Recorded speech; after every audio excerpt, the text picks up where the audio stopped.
Hello students, welcome back to my channel, your channel Puneet sir की पाठशाला। और आज लेके आ गया हूँ चैप्टर नंबर 8 मोशन क्लास 9 का इंट्रोडक्शन के बाद वाला लेक्चर, जहां हम लोगों ने बहुत खूबसूरती से रिलेटिव पोजीशन और बहुत सारी चीज़ों के बारे में डिस्कस कर लिया था। तो बिना देरी किए इस लेक्चर को शुरू करते हैं। आज थोड़ा सा गला बैठा हुआ है तो इसके लिए मुझे माफ़ करना, और हम आगे बढ़ते हैं। और क्या करने वाले हैं आज वो देख लीजिए। आज हम बात करने जा रहे हैं वेक्टर क्वांटिटी और स्केलर क्वांटिटी। यस, इस चैप्टर में थोड़ा सा प्रोसीड करने से पहले आपको थोड़ा बहुत ज्ञान होना ज़रूरी है। वेक्टर क्वांटिटी क्या होती है और स्केलर क्वांटिटी क्या होती है। मेरे प्यारे बच्चों, आप लोगों को एक एग्जाम्पल के तौर पे समझाऊंगा तो बहुत खूबसूरती से हर एक चीज़ समझ में आती चली जाएगी। मान लीजिए एक राजा है और उस राजा की प्रजा से जो ट्रेजरी आती है, जो खजाना है, वो उसने एक जगह छुपा दिया है। अब राजा की डेथ होने वाली है और राजा एक चीज़ बोलता है अपने लड़के को, बोलता है जो खजाना है वो हमारे गार्डन के पेड़ के, वो हमारा जो एक गार्डन है, एक गार्डन जो है, कौन सा गार्डन है सर? ये गार्डन है, उसके राज्य के अंदर एक पेड़ है, गार्डन के अंदर एक पेड़ है। उस पेड़ से 5 मीटर दूर या 50 मीटर दूर मान लेते हैं। कितनी दूर? 50 मीटर दूर। कितनी दूर? 50 मीटर दूर वह खजाना गड़ा हुआ है। तो अब बच्चे को अगर खजाना ढूंढना होगा तो वो क्या करेगा? उस पेड़ के पास पहुंचेगा और उस पेड़ के 50 मीटर दूर जाकर वह क्या करना चालू करेगा? वह करना चालू करेगा खुदाई, और जहां से उसको खजाना नहीं मिलेगा। आप लोग भी समझ सकते हैं कि ये खजाना ज़रूरी नहीं है कि 50 मीटर इधर हो या फिर 50 मीटर इधर हो या 50 मीटर इधर हो या 50 मीटर इस साइड हो। ये 50 मीटर चारों तरफ कहीं पर भी हो सकता है। इसका मतलब क्या हुआ कि जो राजा ने जो इंफॉर्मेशन दी थी, राजा ने जो इंफॉर्मेशन दी थी उसमें एक चीज़ की कमी थी। क्या कमी थी? उसमें एक खूबसूरत सी चीज की कमी थी जो मैं आपको प्रोवाइड करवा सकता हूं, वो है डायरेक्शन। देखो, हम सभी को पढ़ाई करने में कोई प्रॉब्लम नहीं होती अगर हमारे पास किताब है तो, लेकिन हमेशा आपको एक टीचर की आवश्यकता होती है। क्यों होती है? क्योंकि टीचर आपको प्रॉपर गाइड कर देता है, डायरेक्शन प्रोवाइड कर देता है। जैसे आप हिस्टोरिकल प्लेसेस जाते हैं तो वहाँ पर आपको गाइड की आवश्यकता होती है, क्योंकि आप कम समय में या कम से कम समय में ज़्यादा से ज़्यादा अच्छे से घूम पाओ, और वो आपको प्रॉपर गाइड कर देगा, डायरेक्शन दे देगा, जिसकी वजह से आप सटीक तरीके से हर एक इन्फॉर्मेशन को कलेक्ट कर पा सकते हैं। सेम चीज़ इस कहानी के अंदर भी हुई। जब उसको खजाना ढूंढना था तो उसने इस पेड़ के चारों ओर 50 मीटर खुदाई करी होगी। अगर उसको प्रॉपर डायरेक्शन दे दिया जाता, जो कि हमने इसके पिछले वाले लेक्चर में बात भी करी थी कि भैया ये ईस्ट है, ये वेस्ट है, ये नॉर्थ है, ये साउथ है। पेड़ से नॉर्थ की तरफ जाकर 50 मीटर दूर 5 मीटर अंदर या 50 मीटर अंदर, जितनी भी अंदर नीचे गड़ा है खजाना, वो ढूंढ लो आप। तो यहाँ पर इंफॉर्मेशन अगर डायरेक्शन के साथ हो तो काम करना और चीज़ों को अच्छे से समझ पाना बहुत ईजी हो जाता है। कभी कभी हमें डायरेक्शन नहीं दिया जाता। फॉर एग्जांपल, आपका कोलेस्ट्रॉल बहुत बढ़ गया है, आपके पेरेंट्स का कोलेस्ट्रॉल बढ़ गया है, भगवान करे उनको स्वस्थ रखे, लेकिन कभी हो जाता है कि भाई हार्ट की तकलीफ हो जाती है, ठीक है, तो डॉक्टर के पास जाते हैं। डॉक्टर बोलते हैं आप वॉक करिए, मॉर्निंग वॉक करिए, और रोज़ आपको 5 किलोमीटर की वॉकिंग करनी है। तो यहाँ पर डॉक्टर ने सिर्फ क्या बताया है? यहाँ पर डॉक्टर ने सिर्फ एक ही चीज़ बताई है, एकमात्र चीज़ बताई है, जो कि है ये 5 किलोमीटर। ये 5 किलोमीटर क्या है? ये 5 किलोमीटर अभी आपको समझ में आ जाएगा। हालांकि सबके आंसर्स आ रहे हैं, ये 5 किलोमीटर डिस्टेंस है। यस, ये डिस्टेंस है, लेकिन ये 5 किलोमीटर के अंदर ये सिर्फ डिस्टेंस है, क्योंकि डॉक्टर ने यह नहीं बताया कि आपको किस पार्क में जाकर 5 किलोमीटर घूमना है या आपको अपने घर से निकलकर किधर किधर जाना है। सिर्फ आपको यह बता दिया जाता है कि आपको 5 किलोमीटर्स जाना है, यानी आपको 5 किलोमीटर का डिस्टेंस को कवर करना है। यहाँ पर डायरेक्शन की आवश्यकता नहीं है। जस्ट लाइक कोरोना काल में जब लॉकडाउन चल रहा था तो हर जगह हर एक रिसोर्स की मारामारी चल रही थी। आप देखेंगे कि आपको खाने पीने की चीज़ों को भी बहुत ढूंढ ढूंढ के लेके आना पड़ रहा था। तो अगर आप अपनी जानकार व्यक्तियों को पास जाएं और उनसे पूछें कि यार मुझे ना ये आटा चाहिए या फिर गेहूं चाहिए और दुकानें सारी बंद है, कहाँ मिलेगा, तो जिसको भी प्रॉपर डायरेक्शन पता होता उस जगह का, वो बताता है कि यार इधर से जाओ, इधर से इधर पाओ, फिर उधर से एक घर के अंदर एक दुकान है, वहाँ से सामान बेच रहा है, तो वहाँ से आप प्रॉपरली डायरेक्शन लेकर एक पर्टिकुलर चीज़ को कंप्लीट कर सकते हैं। लेकिन अभी सब कुछ खुला हुआ, तो मम्मी सिर्फ इतना बोलती है, बेटा 1 किलो पोहा ले आ जाओ। तो क्या होता है, आपको पहली दुकान जो मिलती है आप उस दुकान से सामान खरीद लेते हैं, क्योंकि मम्मी ने प्रॉपर डायरेक्शन नहीं दिया, मम्मी ने सिर्फ क्या बोला है, पोहा लेके आ जाओ।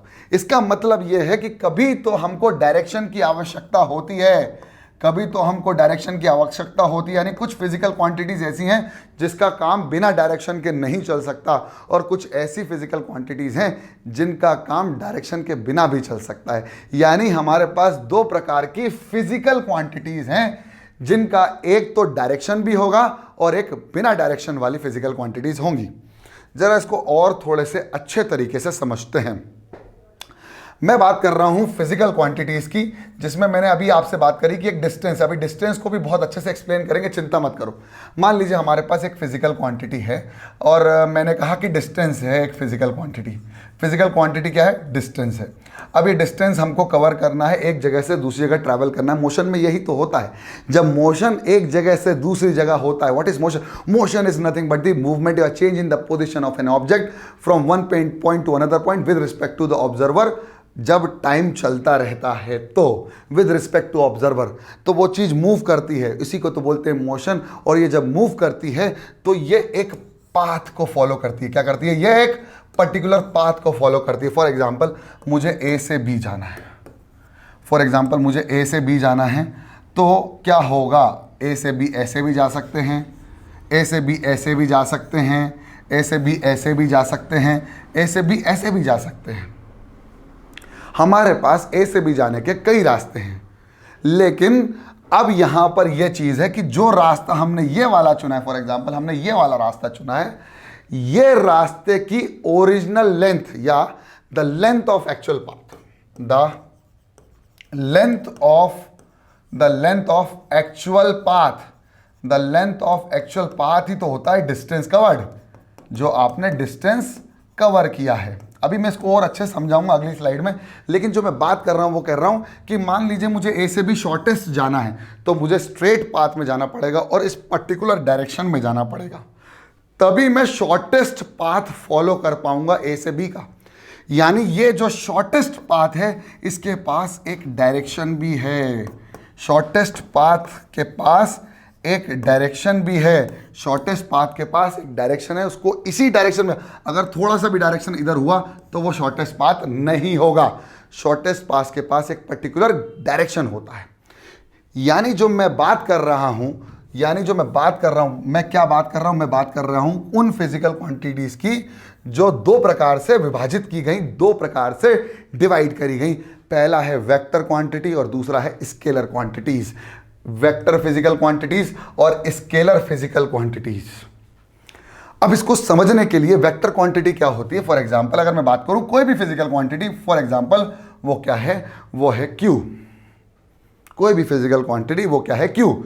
उस पर्टिकुलर फिजिकल क्वांटिटी, मैंने कहा वो क्यू जो है वो है, मान लीजिए डिस्टेंस है, तो अगर मैं किसी भी चीज के डिस्टेंस की बात करूं तो वो डिस्टेंस कितना होगा, 4 किलोमीटर। मान लीजिए मैंने कहा वो डिस्टेंस कितना है, 4 किलोमीटर।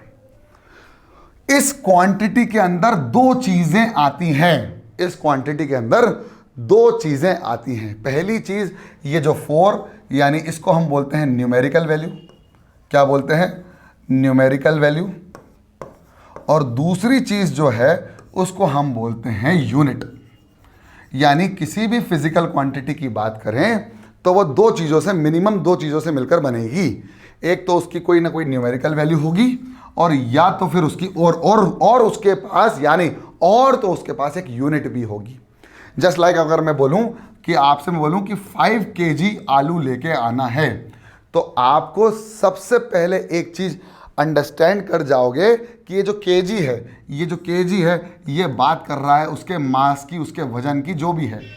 मतलब ये 5 kg, KG is representing the mass, यानी ये केजी रिप्रेजेंट करता है उस फिजिकल क्वांटिटी को, और वो फिजिकल क्वांटिटी कितनी है ये रिप्रेजेंट करता है कौन, उसकी न्यूमेरिकल वैल्यू, और उसकी न्यूमेरिकल वैल्यू कितनी है 5। मैंने कहा 5 किलो शक्कर, तो 5 तो हो गया उसकी न्यूमेरिकल वैल्यू, मतलब वो कितनी है, और क्या है वो रिप्रेजेंट करता है उसकी यूनिट।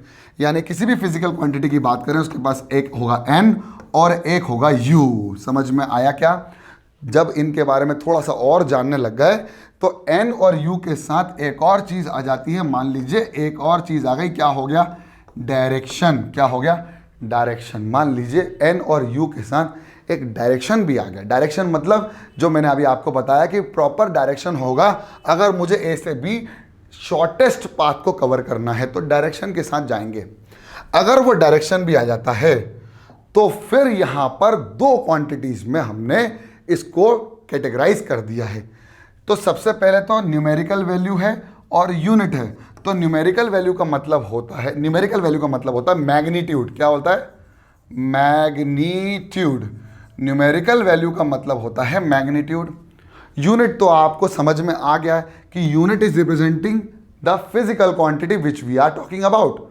यूनिट वह बता रही है कि किस फिजिकल क्वांटिटी के बारे में बात हो रही है। अब यहां पर आ जाता है एक और चीज जिसका नाम है डायरेक्शन। अगर मैग्नीट्यूड यानी न्यूमेरिकल वैल्यू के साथ साथ उसका डायरेक्शन भी दिया हुआ है, मतलब न्यूमेरिकल वैल्यू के साथ साथ उसका डायरेक्शन भी दिया हुआ है, तो उस फिजिकल क्वांटिटी को हम कहते हैं वेक्टर क्वांटिटी। क्या कहा जाता है, वेक्टर क्वांटिटी। क्या कहा जाता है, वेक्टर। मतलब मैग्नीट्यूड हो और डायरेक्शन हो तो उसको वेक्टर क्वांटिटी कहा जाता है। लेकिन अगर सिर्फ मैग्नीट्यूड है, सिर्फ मैग्नीट्यूड है, क्या है, सिर्फ मैग्नीट्यूड है, क्या है, सिर्फ मैग्नीट्यूड एंड नो डायरेक्शन। अगर सिर्फ मैग्नीट्यूड है और कोई भी किसी भी प्रकार का डायरेक्शन नहीं है, तो जब डायरेक्शन नहीं हो और सिर्फ मैग्नीट्यूड हो तो उस फिजिकल क्वांटिटी को कहा जाता है scalar quantity. What is scalar quantity? Scalar quantity is the physical quantity which is having only magnitude. मतलब अगर मैं कहूँ 4 किलोमीटर तो ये सिर्फ मैग्नीट्यूड वाली फिजिकल क्वांटिटी। आप बोलोगे सर किलोमीटर क्या है? किलोमीटर तो यूनिट है ना, तो 4 क्या हो गया, मैग्नीट्यूड। तो मैग्नीट्यूड हो तो डायरेक्शन नहीं हो तो ये क्या हो गई, ये क्वांटिटी हो गई हमारी स्केलर। लेकिन इसके साथ अगर हमारा डायरेक्शन भी आ गया, अगर हमने कहा 4 किलोमीटर नॉर्थ, तो ये हमारी हो जाएगी vector quantity because it is having both the things, that is magnitude and direction. लेकिन एक बात आपको क्लास 11th के लिए तैयार करनी पड़ेगी और करना होगा ही होगा, क्योंकि हम बात कर रहे हैं फाउंडेशन की। तो अगर बात करें वेक्टर क्वांटिटी की तो सिर्फ ये 2 पॉइंट होना की ज़रूरत काफ़ी नहीं है वेक्टर क्वांटिटी के लिए। बिल्कुल ध्यान रखना और इसको सिर्फ नोट बना के लिख लेना कहीं कॉपी में और दिमाग के उस हिस्से में डाल देना जहां अभी ज़रूरत नहीं है। हम बता रहे हैं ना, ज़रूरत नहीं है। तो पहली चीज़ वेक्टर क्वांटिटी के लिए क्या होना चाहिए साहब, मैग्नीट्यूड होना चाहिए। तो मैग्नीट्यूड होगा तो वो वेक्टर क्वांटिटी हो सकती है, लेकिन सिर्फ मैग्नीट्यूड होगा तो क्या होगा, सिर्फ मैग्नीट्यूड होगा तो वो स्केलर होगी। लेकिन अगर डायरेक्शन भी आ जाता है, मान लीजिए अगर डायरेक्शन भी आता है तो फिर वो वेक्टर क्वांटिटी हो सकती है। अभी आप बोल रहे सर मैग्नीट्यूड और डायरेक्शन दोनों हो तो वेक्टर क्वांटिटी होगी ही होगी, लेकिन ऐसा ज़रूरी नहीं है। क्यों? क्योंकि तीसरा पॉइंट अगर ये फॉलो कर दिया तो वेक्टर क्वांटिटी कहलाएगी। इट शुड ओबे, अभी ध्यान से देखना, it should obey, it should obey vector law of addition. ये बहुत इंपॉर्टेंट है। अब आप बोलोगे सर ये वेक्टर लॉ ऑफ एडिशन क्या होता है? भाई दो वेक्टर क्वांटिटीज को प्लस या माइनस करने पर क्या होगा और वो कैसे होगा वो 11th क्लास में देखेंगे। बस इतना समझ लो कि उस फिजिकल क्वांटिटी को वेक्टर लॉ ऑफ एडिशन को फॉलो करना अति आवश्यक है। अगर वो ओबे करता है वेक्टर लॉ ऑफ एडिशन, इसका मतलब ये तीनों चीज़ें अगर उसके अंदर हैं तभी वो फिजिकल क्वांटिटी कैसी क्वांटिटी है, वेक्टर। अब इसका एक उदाहरण भी है मेरे पास। जैसे मान लीजिए आप क्लास 8 में पढ़ चुके हैं करंट। करंट जो होता है वो होता है चार्ज अपॉन टाइम, यानी rate of flow of charge. Current का जो डायरेक्शन होता है वो हायर पोटेंशियल से लोअर पोटेंशियल होता है, मतलब पॉजिटिव टर्मिनल से नेगेटिव टर्मिनल जाता है। डायरेक्शन तो है। प्लस इसके पास मैग्नीट्यूड भी है, क्योंकि हम बोलते हैं 5 एम्पियर करंट, एम्पियर मतलब यूनिट और 5 मतलब मैग्नीट्यूड, यानी मैग्नीट्यूड भी और डायरेक्शन भी है, which is higher potential to lower potential, यानी from positive terminal to negative terminal. लेकिन बेटा ये तीसरा पॉइंट फॉलो नहीं करता, it does not obey the vector law of addition in physics. इसीलिए करंट जो है वो एक वेक्टर क्वांटिटी नहीं है। तो कौन सी क्वांटिटी है सर? तो बेटा ये या तो हो सकती है स्केलर क्वांटिटी, और अगर ऐसा नहीं हुआ, आप बोलोगे सर हो सकती है मतलब क्या? मतलब दो ऑप्शन हो आपके पास, आपसे पूछा ये स्केलर है या टेंसर क्वांटिटी है, क्या है? Tensor quantity. तो आपको लगा के आना है टेंसर, ये हो जाती है टेंसर क्वांटिटी। लेकिन सिर्फ दो ऑप्शन पूछा है कि वेक्टर है या स्केलर, तो करंट कैसी क्वांटिटी है? Scalar quantity. लेकिन है कैसी? है टेंसर क्वांटिटी। अगर ऑप्शन में आपके पास आता है वेक्टर, स्केलर या टेंसर, तो आपका सही आंसर होगा टेंसर। अगर इन दोनों के अंदर ही पूछ रहा है तो आपको आंसर लगाना है स्केलर। ठीक है, टेंसर एक नया क्वांटिटी आ गया जिसमें डायरेक्शन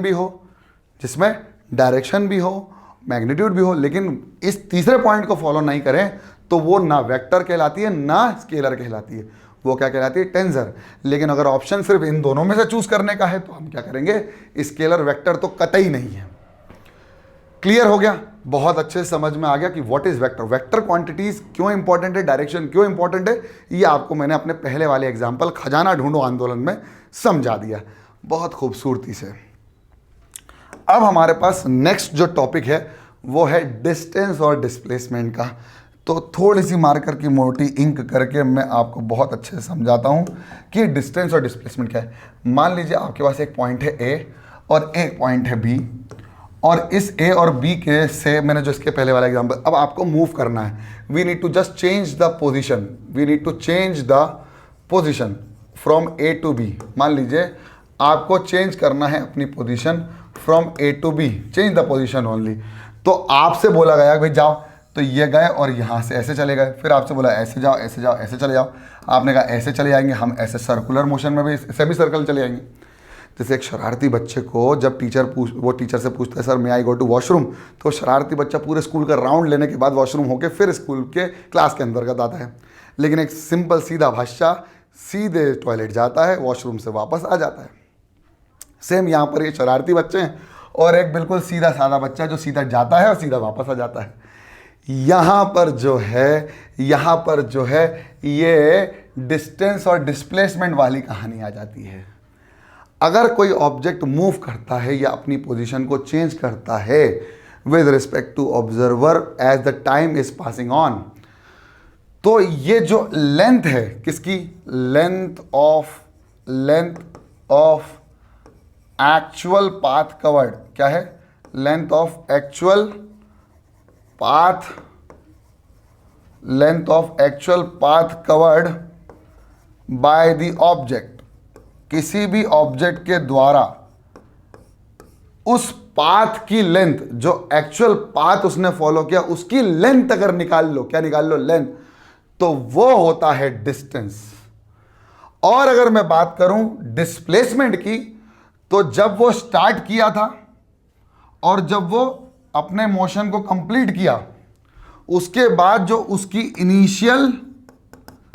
इनिशियल पोजीशन और फाइनल पोजीशन पे आता है, उस इनिशियल और फाइनल पोजीशन के बीच का शॉर्टेस्ट डिस्टेंस तो वो भी है, लेकिन जो शॉर्टेस्ट डिस्टेंस होगा उन दोनों पोजीशन के बीच का, उसको हम कह देंगे डिस्प्लेसमेंट। क्या कह देंगे? Displacement. I hope I am very much clear to you. What is distance? Distance is nothing but कोई भी ऑब्जेक्ट जा रहा है जिसकी एक्चुअल लेंथ वो जो कवर कर रहा है, जो पाथ उसने फॉलो किया है, जैसे उसने प्रोजेक्टाइल फॉलो किया है, जैसे उसने रेक्टिलिनियर फॉलो किया है, जो भी उसने फॉलो किया, आड़ा टेढ़ा किया, क्लोज कर्व किया, जो भी actual length of the path is said to be distance. लेकिन shortest distance between the initial position and the final position, मतलब समझाता हूं। मान लीजिए इनिशियल पोजीशन ए है और फाइनल पोजीशन बी है। अब आपको नहीं पता कि वो कैसे गया, लेकिन मुझे पता है, तो मैंने कहा भाई वो ऐसे गया था, लेकिन आपको तो पता ही नहीं है। आपको क्या करना है? शॉर्टेस्ट डिस्टेंस निकालना है इस पोजीशन का और इस पोजीशन का। आपने कहा भाई शॉर्टेस्ट डिस्टेंस निकालना है, ठीक है भाई मैं निकाल देता हूं।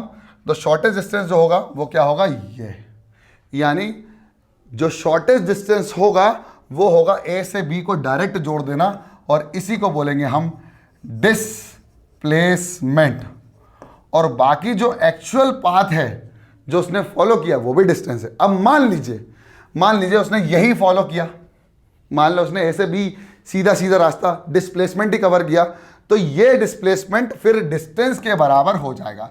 Then the distance is equal to the displacement.